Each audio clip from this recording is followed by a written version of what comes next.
Test 1. You will hear a number of different recordings, and you will have to answer questions on what you hear. There will be time for you to read the instructions and questions, and you will have a chance to check your work. All the recordings will be played once only. The test is in 4 sections. At the end of the test, you will be given 10 minutes to transfer your answers to an answer sheet. Now turn to Section 1. Section 1. You will hear a conversation between a clerk at the inquiries desk of a transport company and a man who is asking for travel information. First, you have some time to look at questions 1 to 5.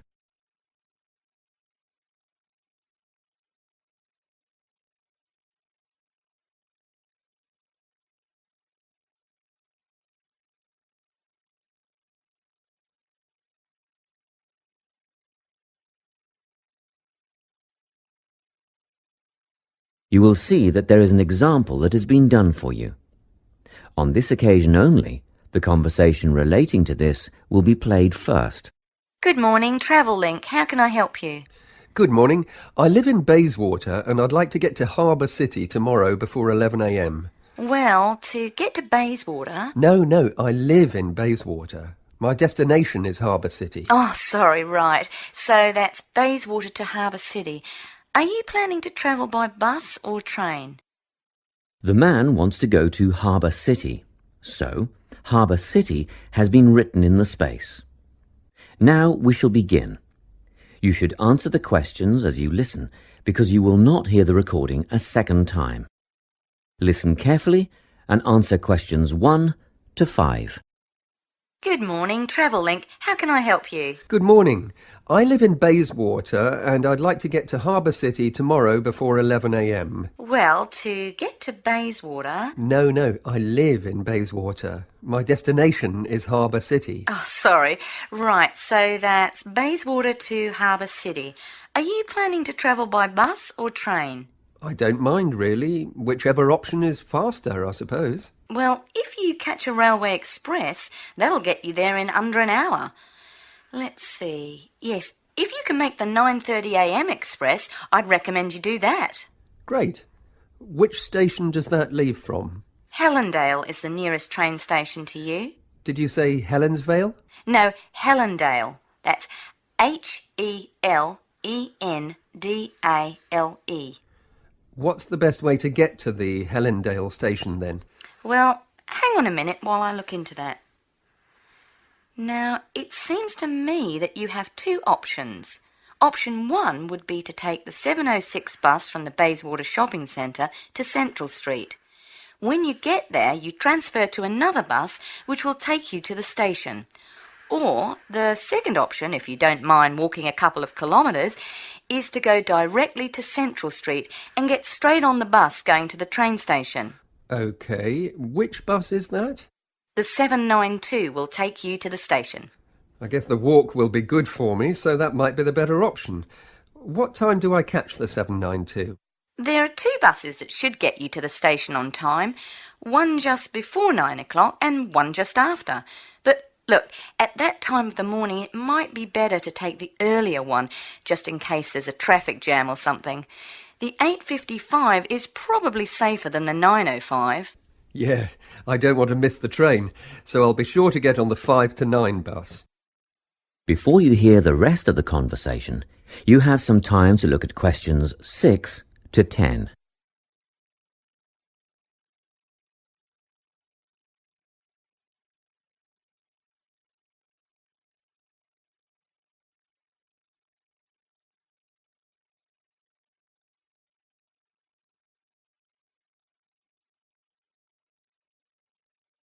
Now listen and answer questions 6 to 10. By the way, how much will I have to pay in fares? Well, you can get a ticket on the bus for $1.80 cash, and you'll need $10 each way for the train. Wait, do you have a Travel Link card? No, but I can get one before tomorrow. OK, well that'll make it considerably cheaper then. The bus will cost $1.50 each way, and the train will be... The train to Harbour City will still cost $10 because you'll be travelling during peak hours in the morning, so no savings there, I'm afraid. However, if you could come back at an off-peak time... What does that mean? Well, if you could start your return journey before 5 p.m. or later than 7:30 in the evening... Actually, I wasn't planning on coming back till at least 8 o'clock anyway. Oh, in that case, you can make quite a saving if you use your travel link card. You did say you were planning to purchase one, didn't you? Yes, I'll pick one up later today. Good. That would mean your return train journey would only cost you $7.15 with your card. Thank you. Is there anything else I can help you with? Actually, there is.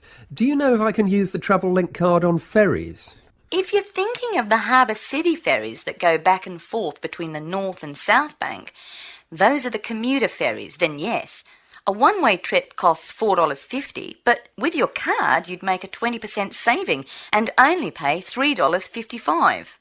So $3.55 for the commuter ferry. What about the tour boats? You mean the tourist ferries that go upriver on sightseeing tours? No, they only take cash or credit card. They're not part of the Travel Link company. Oh, I see. I don't suppose you know the cost of a tour? In actual fact, I do, because I took a friend on the trip upriver just last week. We decided on the afternoon tour, and that was $35 each, but I understand that you can do the whole day for $65. Thank you. You've been a great help. My pleasure. Enjoy your day out. That is the end of section 1. You now have half a minute to check your answers.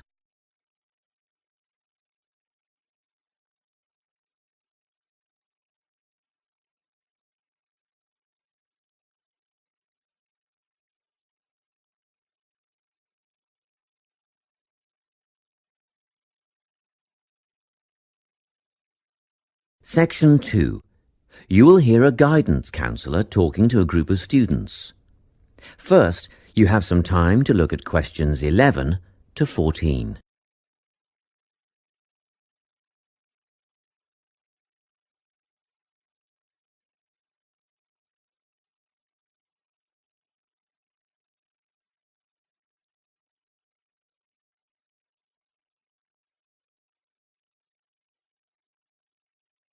Listen carefully and answer questions 11 to 14. Hello everyone. I'm the Counselling Administrator here at St Ives College, and I've been asked to come and talk to you about our counselling team and the services that we offer. We have 3 professional counsellors here at St Ives, Louise Bagshaw, Tony Denby and Naomi Flynn. They each hold daily one-on-one sessions with students, but which counsellor you see will depend on a number of factors. If you've never used a counsellor before, then you should make an appointment with Naomi Flynn. Naomi specialises in seeing new students and offers a preliminary session where she will talk to you about what you can expect from counselling, followed by some simple questions about what you would like to discuss. This can be really helpful for students who are feeling a bit worried about the counselling process. Naomi is also the best option for students who can only see a counsellor outside office hours. She is not in on Mondays, but starts early on Wednesday mornings and works late on Thursday evenings, so you can see her before your first class or after your last class on those days. Louise staffs our drop-in centre throughout the day. If you need to see someone without a prior appointment, then she is the one to visit. Please note that if you use this service, then Louise will either see you herself or place you with the next available counsellor. If you want to be sure to see the same counsellor on each visit, then we strongly recommend you make an appointment ahead of time. You can do this at reception during office hours or by using our online booking form. Tony is our newest addition to the counselling team. He is our only male counsellor, and he has an extensive background in stress management and relaxation techniques. We encourage anyone who is trying to deal with anxiety to see him. Tony will introduce you to a full range of techniques to help you cope with this problem, such as body awareness, time management, and positive reinforcement. Before you hear the rest of the talk, you have some time to look at questions 15 to 20.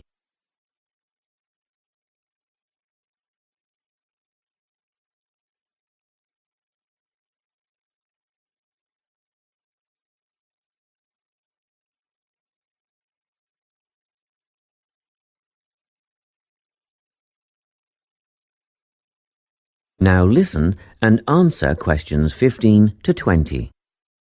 Each semester, the counselling team runs a number of small group workshops. These last for 2 hours and are free to all enrolled students. Our first workshop is called Adjusting. We've found that tertiary education can come as a big shock for some people. After the structured learning environment of school, it is easy to feel lost. In this workshop, we will introduce you to what is necessary for academic success. As you might expect, we're targeting first-year students with this offering. Getting organised follows on from the first workshop. Here, we're going to help you break the habit of putting things off, get the most out of your time, and discover the right balance between academic and recreational activities. With Getting Organised, we're catering to a broader crowd, which includes all undergraduates and postgraduates. Next up is a workshop called Communicating. The way people interact here may be quite different to what you're used to, especially if you've come from abroad. We'll cover an area that many foreign students struggle with: how to talk with teachers and other staff. We'll cover all aspects of multicultural communication.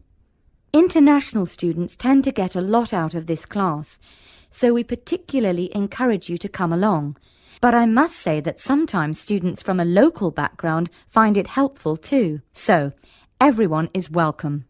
The anxiety workshop is held later on in the year and deals with something you will all be familiar with: the nerves and anxiety that come when exams are approaching.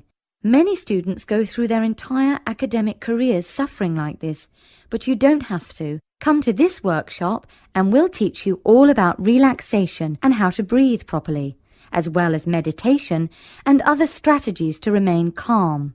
We've tailored this workshop to anyone who is going to sit exams. Finally, we have the motivation workshop. The big topic here is how to stay on target and motivated during long-term research projects. This workshop is strictly for research students, as less advanced students already have several workshops catering to their needs. Well, that's it. Thanks for your time. If you have any questions or want more information about our services, do come and see us at the counselling service. That is the end of section 2. You now have half a minute to check your answers.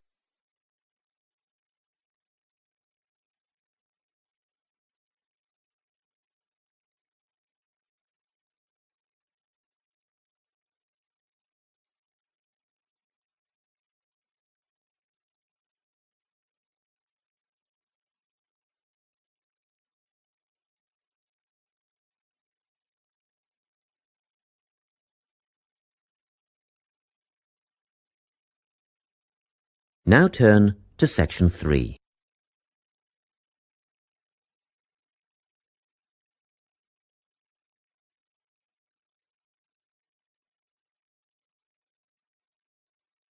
Now turn to section 2.